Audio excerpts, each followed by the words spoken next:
Final target, target 9C, significantly increase access to information and communications technology and strive to provide universal and affordable access to the internet in least developed countries by 2020. So the indicator for this 9C1 is the proportion of population covered by mobile network by technology. The mobile broadband coverage gap persists at 5%.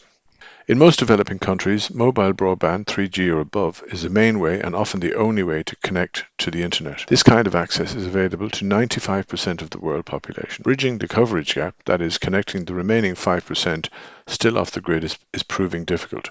Since crossing the 90% threshold in 2018, global 3G coverage has increased only by 4 percentage points. In sub-Saharan Africa, the gap constitutes 18%, predominantly affecting the population of Central and Western Africa.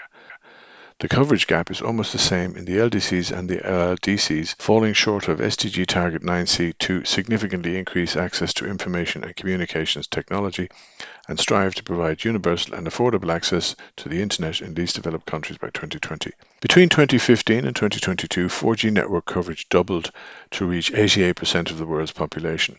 But as for previous technology, growth is slowing down. 4G technology is now available to more than 90% of the population in most of the regions, except Latin America and the Caribbean.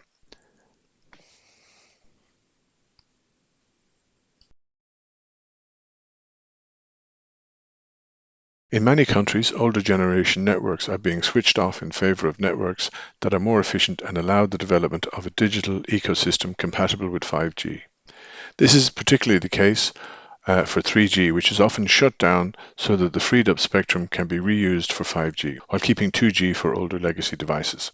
This is the case for most European operators who are planning to have their 3G networks switched off by December 2025 and for the Asia Pacific region.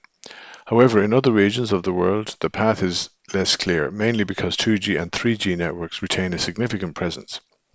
This is the case notably in the lower income countries where both technologies are important means of communications.